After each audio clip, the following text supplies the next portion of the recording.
Hey guys, welcome to another interesting story.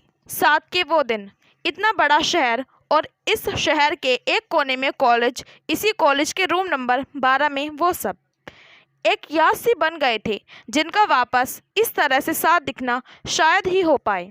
शुरुआत में सभी नए नए और मासूम ही दिख रहे थे, लेकिन जैसे जैसे समय बीतता सभी अपना असली रूप सामने लाने में पीछे नहीं हटे।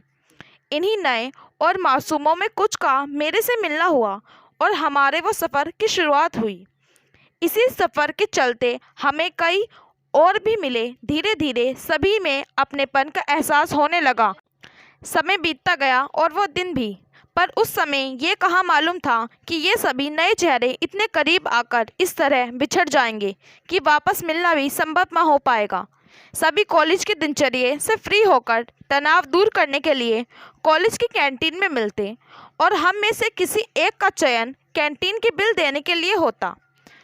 सभी का यूँ मिलना और उसी जगह पर बर्थडे सेलिब्रेट करना और किसी इवेंट की प्लानिंग करना, इन सभी से हमारे बीच में एक नई डोर सी बन गई जो सभी को एक साथ रहने के लिए मजबूर कर देती। सुबह सुबह एक साथ बैग लिए लैब के लिए निकलते और वहाँ से क्लासेस के लिए, कॉलेज, टीचर सहपाठी, ये सब एक नया परिवार सा बनता गया। कई बार तो सुबह की शुरुआत ही घनघोर सम्मान बेइज्जती के साथ होती जब प्रैक्टिकल लैब में प्रवेश करते। लैब में सभी के जेबों में बर्फ के टुकड़े डालना। खैर, जब एक दो साथी और इस सम्मान में शरीक होते तो दिल को सुकून मिलता। फिर वही लैब के बाद कॉलेज कैंटीन और चाय की टपरी पर मिलना मानो हमारे लाइफ का एक अहम हिस्सा बन गए थे। इस तरह धीरे धीरे रोमांच से भरा कॉलेज जीवन समाप्ति की तरफ आ रहा था।